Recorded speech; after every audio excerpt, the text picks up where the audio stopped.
नमस्कार, Aryan TV national में आपका स्वागत है और मैं हूं आपके साथ सुमन पाल। बुलेटिन की शुरुआत करेंगे बड़ी खबरों के साथ।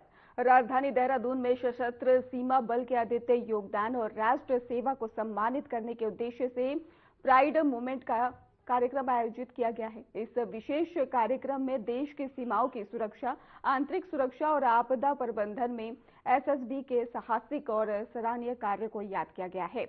और जहां सीएम धामी ने शिरकत की है, इस दौरान उन्होंने क्या कुछ कहा है, चलिए सुनते हैं।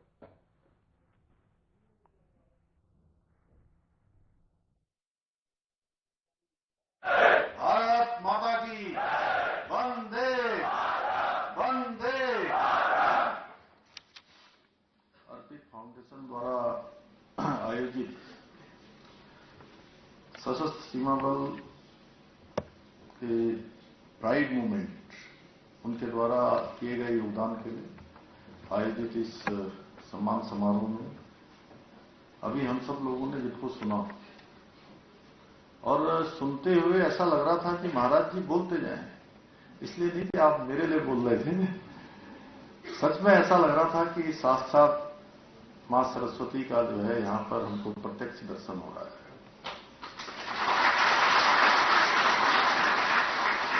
ऐसे पूज्य श्री श्री 1008 महामंडलेश्वर पीठाधीश्वर पूज्य कैलासानंद जी महाराज, उत्तराखंड सरकार के हमारे वन, संसदीय कार्य, तकनीकी शिक्षा, भाषा, साहित्य, ऐसे अनेक विभागों के मंत्री आदरणीय सुबोध उनियाल जी और राज्यसभा के सांसद और हमारे वरिष्ठ नेताओं में से एक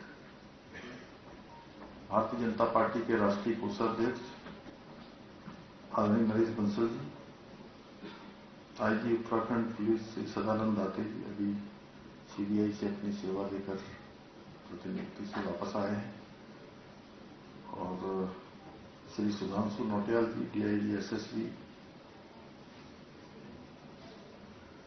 हनी पाठक जी जिन्होंने इस अर्पित फाउंडेशन के माध्यम से ऐसे वीर हमारे जो भारत की सीमाओं की रक्षा के लिए अपने को 24 घंटे निरंतर सेवा में संलग्न रखते हैं, उन सबके सम्मान का कार्यक्रम यहां पर आयोजित किया।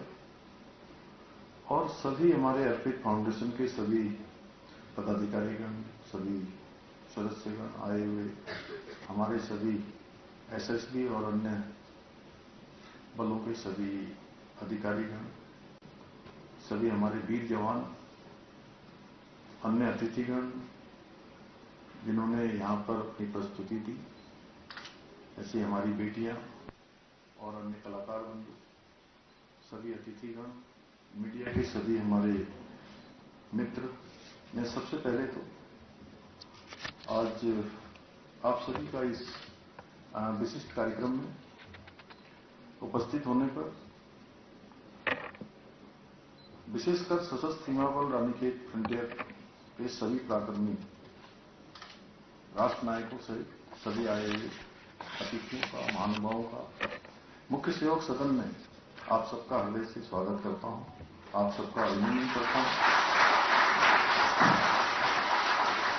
और मैं अपने आप को सौभाग्यशाली मानता हूं कि मुझे आप सबके इस कार्यक्रम में आप सबके योगदान के लिए प्राइड मूवमेंट सम्मान समारोह के माध्यम से आप सभी वीर योद्धाओं से मिलने का भी और आपके सम्मान समारोह में भी सम्मिलित होने का अवसर मिला है।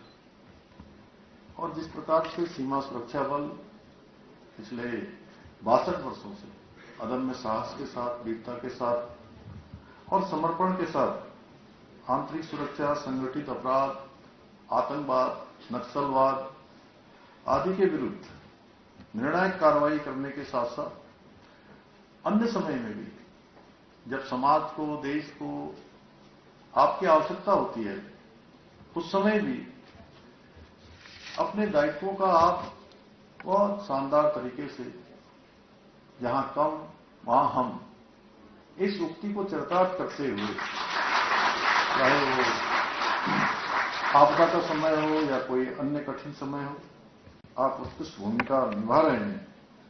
इतना ही नहीं, हमारे सशस्त्र सीमा बल के जवान खेलों के क्षेत्र में भी अंतर्राष्ट्रीय एवं राष्ट्रीय प्रतियोगिताओं में उत्कृष्ट प्रदर्शन करते हुए देश का नाम रोशन कर रहे हैं। भारत का तिरंगा हर जगह शान से लहराने में अपनी बहुत महत्वपूर्ण भूमिका निभा रहे हैं। अभी मुझे बताया गया कि ये छोलिया नृत्य जो यहां पर हो रहा था, वो सारे के सारे हमारे सशस्त्र सीमा बल के सारे जवान थे।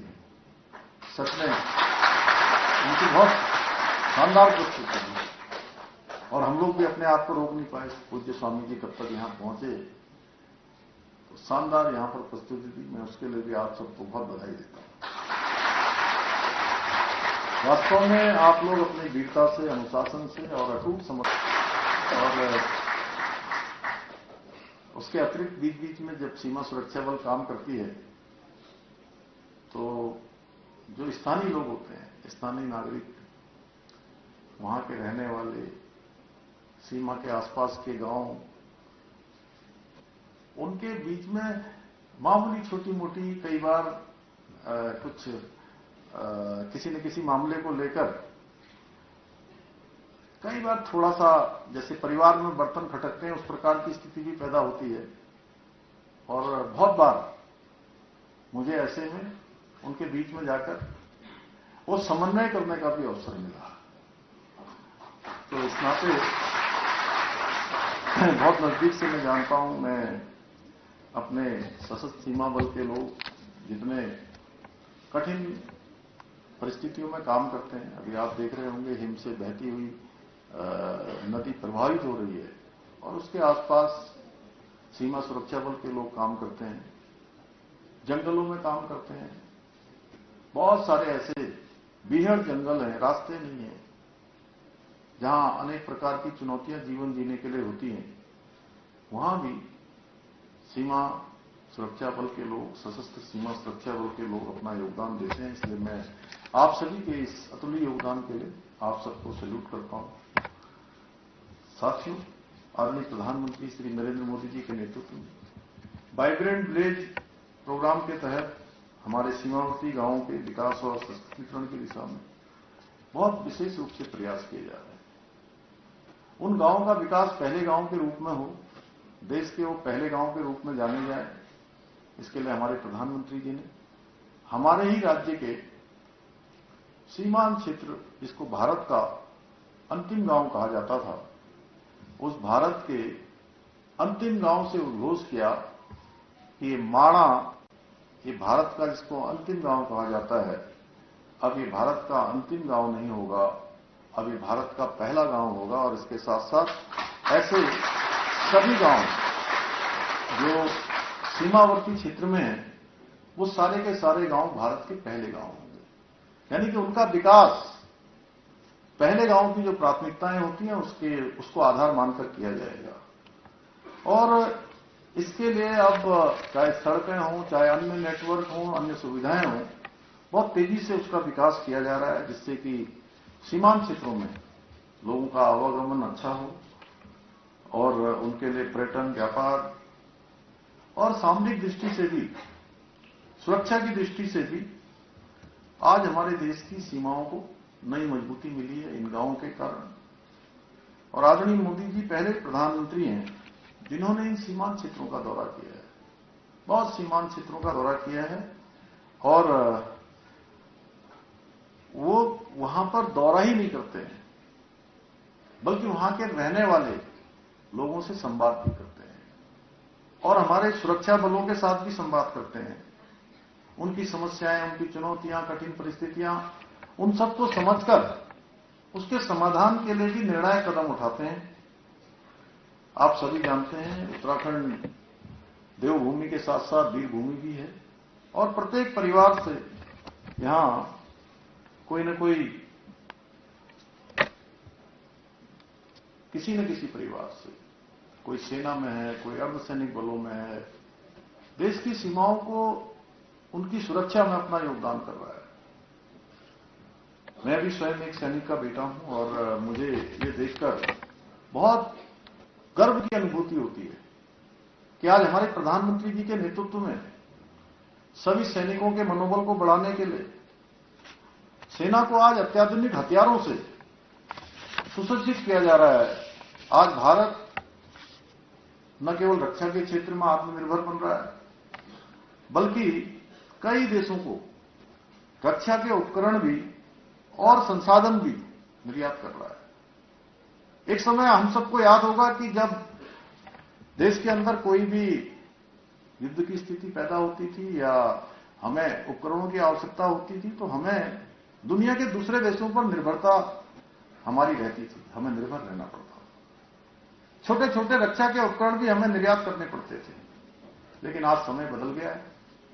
आज भारत दुनिया के उन देशों की सूची में शामिल हो गया है जो अग्रणी देशों की सूची में है, जो रक्षा के उपकरणों की निर्यातक देशों की सूची है, उसमें टॉप देशों की सूची में हमारे देश का भी नाम आज शामिल हो गया है।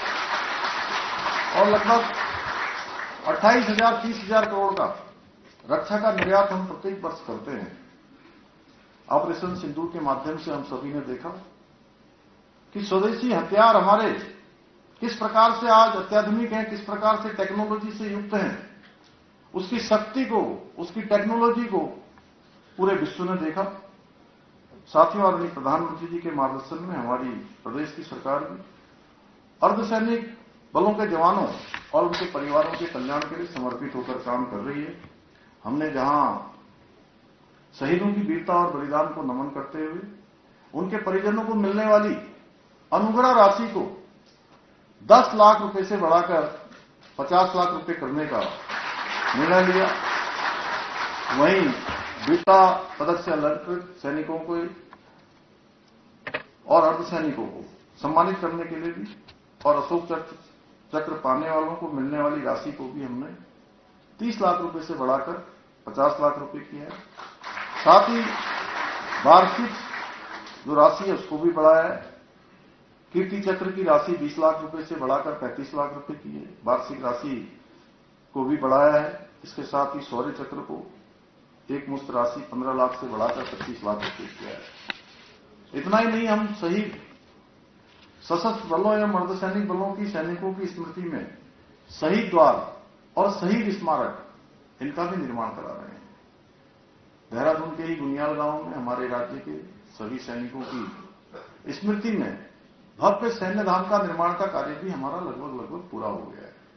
बहुत जल्दी हम उसका लोकार्पण भी करने वाले हैं, जो हमारे राज्य के लिए, आने वाली पीढ़ियों के लिए देश की एक बहुत बड़ा प्रेरणा का कारण बनेगा। उनकी राष्ट्रभक्ति की ओर उनको ले जाने में बहुत बड़ा योगदान देगा। इस वर्ष भी हमारे 10 वीर बलिदानियों की स्मृति में हमने स्मारक बनाने की स्वीकृति प्रदान की है। हमने शहीद परिवार के एक सदस्य को नौकरी में समायोजित करने का भी शुरुआत किया है। इसके अतिरिक्त हमने पूर्व सैनिकों, वीर नारियों को राज्य में एक बार अचल संपत्ति क्रय करने पर 25% की स्टाम्प ड्यूटी में छूट का भी निर्णय लिया है। ये सभी कदम हमारे वीर सैनिकों और उनके परिजनों के प्रति सम्मान और समर्पण के प्रतीक हैं। मैं विश्वास दिलाना चाहता हूं कि इस प्रकार हमारी सरकार सेवारत सैनिकों, पूर्व सैनिकों और उनके आश्रितों के हितों के लिए, हमारे अर्धसैनिक बलों के सभी सैनिकों, उनके परिजनों के लिए पूरी तरह से निरंतर प्रयास करेगी। भारतीय जनता युवा मोर्चा के नवनियुक्त जिलाध्यक्षों ने मुख्यमंत्री धामी से देहरादून में मौजूद उनके शासकीय आवास में शिष्टाचार भेंट की। इस दौरान ही मुख्यमंत्री ने सभी नवनियुक्त पदाधिकारियों को बधाई दी है। मुख्यमंत्री धामी ने कहा है कि भाजयू भारतीय जनता पार्टी की वैचारिक शक्ति का मजबूत आधार है और संगठन को सशक्त बनाने में युवाओं की भूमिका हमेशा निर्णायक रही है। उन्होंने कहा है कि राष्ट्र निर्माण और जनहित के कार्यों में युवाओं की सक्रिय सहभागिता पार्टी की सबसे बड़ी ताकत है।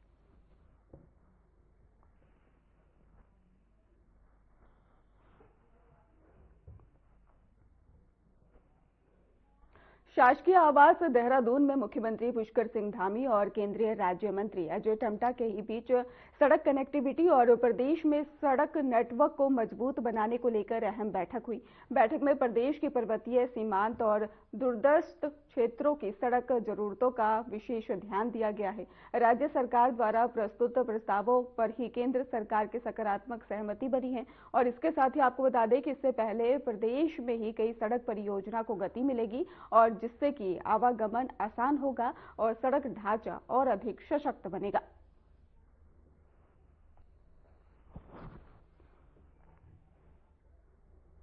उत्तराखंड के कृषि मंत्री गणेश जोशी ने जंगली जानवरों से फसलों को सुरक्षा और किसानों को राहत देने के लिए केंद्रीय बजट की मांग उठाई है।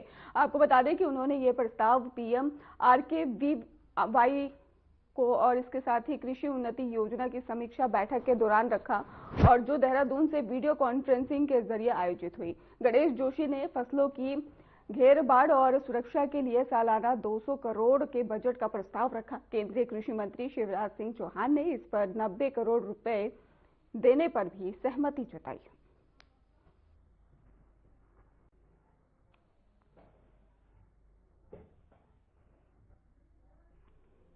उत्तराखंड में अंकिता हत्याकांड को लेकर कांग्रेस का उबाल बढ़ता ही जा रहा है। इसी क्रम में ही पूर्व मुख्यमंत्री हरीश रावत ने न्याय यात्रा की शुरुआत की, जो हरिद्वार के शिव मूर्ति चौक से ही रानीपुर मोड़ तक निकाली गई है। यात्रा के दौरान ही कांग्रेस कार्यकर्ताओं ने सड़कों पर उतरकर नारेबाजी की और मामले में सीबीआई जांच की मांग उठाई है। हरीश रावत ने कहा है कि ये कोई राजनीतिक आंदोलन नहीं बल्कि जन आंदोलन है, जिसमें कि पूरे प्रदेश से लोग जुड़ रहे हैं। उन्होंने मांग की है कि अंकिता हत्याकांड की जांच हाईकोर्ट के सिटिंग जज की निगरानी में कराई जाए ताकि दोषियों को कड़ी सजा भी मिल सके। और इसके साथ ही रावत ने स्पष्ट किया है कि जब तक अंकिता को न्याय नहीं मिलता, कांग्रेस का आंदोलन जारी रहेगा।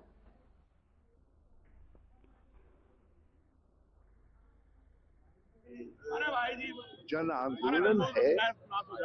लाखों लोग जो है आज उत्तराखंड के जो जहां है सब लोग उद्वेलित है और सब लोग चाहते हैं कि ये वीआईपी है कौन और इसके ऊपर एफआईआर क्यों दर्ज नहीं हो रही है।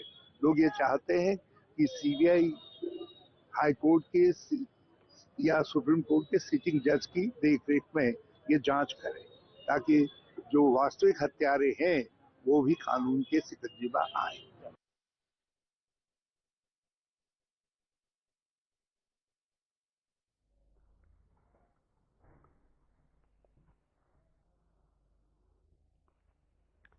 अगली खबर सितारगंज से है, जहां पर ग्राम लोकागोठा के ही ग्रामीणों द्वारा 3 सूत्रीय मांगों को लेकर लंबे समय से चल रहे धरने के बाद प्रशासन ने 2 मांगे मान ली है।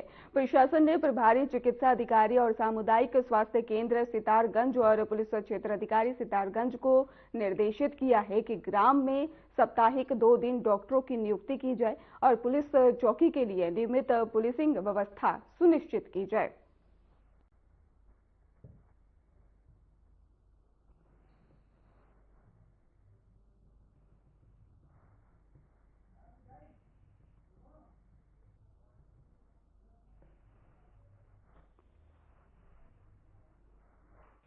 चार घंटे की जो लंबी वार्ता जो चली है, उस लंबी वार्ता में ये डिसीजन हमारा निकल के आया है कि ये 2 मांगों पर हमने कहा भी कम से कम हमारी 2 मांगे आप दे दो, जिस आधार पर हम घर वापसी कर लें। लंबा समय हो गया तो उस पर इन्होंने पुलिस चौकी के लिए तुरंत वहाँ कोतवाल साहब भी उपस्थित थे, प्रशासन पुलिस का और डीएम कार्यालय में बाकी प्रशासन उपस्थित था।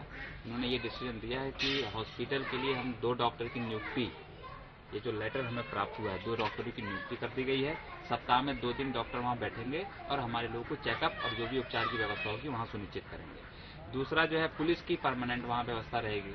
पुलिस की जो भी ड्यूटी जहाँ निर्धारित जगह हम जो देंगे उस जगह पर पुलिस बराबर गश्त करेगी, वहाँ बैठेगी और वहाँ बराबर ड्यूटी देगी। इस बातों पर सहमति हमारी बनी। नए साल की शुरुआत रामनगर पुलिस के लिए खुशखबरी लेकर आई है। कोतवाली में तैनात 5 हेड कांस्टेबलों को उनके कर्तव्य निष्ठा और उत्कृष्ट सेवा के लिए पदोन्नति दी गई है। इस अवसर पर ही कोतवाली परिसर में गर्मियाई पिपिंग सेरेमनी का आयोजन किया गया। सीओ रामनगर सुमित पांडे और कोतवाल सुशील कुमार ने प्रमोट हुए पुलिसकर्मियों के कंधों पर स्टार लगाकर उन्हें सम्मानित किया है। उज्जवल भविष्य की भी शुभकामनाएं दी गई है।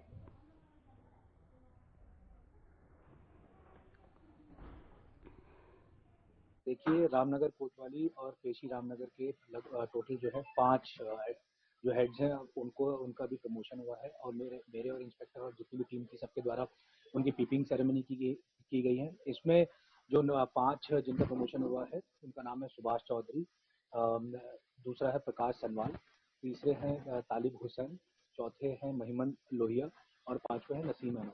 इन पांचों को नए वर्ष के साथ ही नई जिम्मेदारियां भी मिली हैं और मैं आशा करूंगा कि जो नई नई जिम्मेदारियां मिली हैं और जो स्टार्स लगे हैं। आगामी कुंभ मेले को लेकर हरिद्वार में कुंभ क्षेत्र को गैर हिंदू प्रतिबंधित घोषित करने की मांग जोर पकड़ने लगी है। गंगा सभा के अध्यक्ष और हिंदूवादी नेता नितिन गौतम ने तीर्थ पुरोहितों के साथ प्रेस क्लब हरिद्वार में प्रेस कॉन्फ्रेंस कर सरकार से कुंभ क्षेत्र को हिंदू क्षेत्र घोषित करने की अपील की है। नितिन गौतम ने कहा है कि अंग्रेजी शासनकाल में भी नगर पालिका हरिद्वार में गैर हिंदुओं के ठहरने और व्यवसाय करने के नियम स्पष्ट थे। उन्होंने ये भी कहा है कि कुंभ जैसी महापर्व की पवित्रता और बनाए रखने के लिए सभी गंगा घाटों और धार्मिक स्थलों पर गैर हिंदुओं के प्रवेश पर रोक की आवश्यकता है।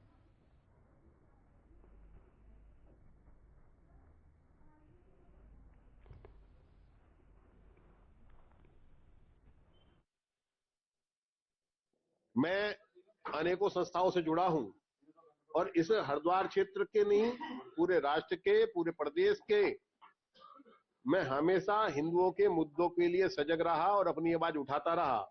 मैं पिछले लगभग 3 दशकों से इस हिंदू समाज के मुद्दे, हिंदू क्षेत्रों के मुद्दे, हिंदू की समस्याओं के लिए मुखर रहा हूं और मुझे लगता है कि मेरे जीवन का केवल और केवल यही उद्देश्य है। मैं उसी आधार पर आप सबके बीच में आया हूं। तो आज बड़ा सौभाग्य की बात है कि मैं आज गंगा सभा के अध्यक्ष के नाते भी गंगा जी की सेवा का कार्य कर रहा हूं। तो मुझे लगता है कि ये मेरे लिए सौभाग्य का विषय है। तो आज हमें ऐसा लगा कि इस पूरे कुंभ क्षेत्र को संरक्षित, सुरक्षित, धार्मिक मान्यताओं के आधार पर रखने के लिए इस पूरे क्षेत्र को हिंदू क्षेत्र घोषित करना चाहिए। तो निश्चित रूप से इस क्षेत्र में हिंदुओं के लिए निषिद्ध हो, हिंदुओं का प्रवेश निषेध हो, हमारे धार्मिक क्षेत्रों में हिंदुओं का प्रवेश निषेध हो।